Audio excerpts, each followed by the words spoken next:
Crazy Rocket, now available on PMBet. Tuko tayari kwa ajili ya mchezo huo na tunatambua umuhimu wa mchezo huo. Kikubwa tunahitaji pointi 3 katika mchezo huo. Kwa hiyo ni wajibu wetu kwenda kupambana na kujituma kuweza kufanya vizuri katika mchezo huo na kuweza kupata pointi 3.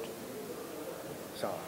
Sisi hatuna mengi ya kuahidi zaidi ya kwenda kupambana kwa jasho na damu, kwa sababu mchezo wa nyuma kweli ulipita na tulifanya mistake na tukaweza kuadhibiwa. Kwa hiyo sisi kama wachezaji tuko tayari kwa ajili ya mchezo huo wa kesho na tumejiandaa vizuri na tunaendelea na maandalizi katika siku ya leo, na tunaamini tutapigana kwa dakika zote 90 kuweza kupata pointi 3 na kuweza kuongoza ligi kama kawaida.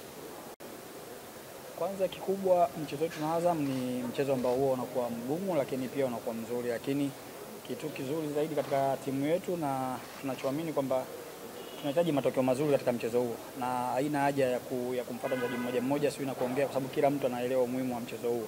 Kwa hiyo ni kila wajibu wa mchezaji kuweza kujiandaa na kuwa tayari kwa ajili ya mchezo wa kesho, na sisi kama wachezaji kiukweli tuko tayari, na hata nikiangalia morali ya wachezaji wenzangu mazoezini naona kila mtu ana hali ya kutaka kupata nafasi na kuweza kuipambania nembo ya Yanga. Kwa hiyo sisi tupo tayari kwa ajili ya kupambana na kuweza kupata pointi 3 katika mchezo huo.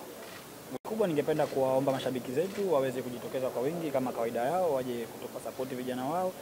Sisi tunawaahidi kuto kuangusha katika mchezo wa kesho na tutapambana kwa dakika 90 kuweza kufanya vizuri katika mchezo wa kesho.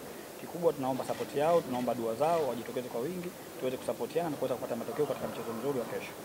Shukrani sana. Niwatakie kila la heri kuelekea mchezo wa kesho. Asante sana.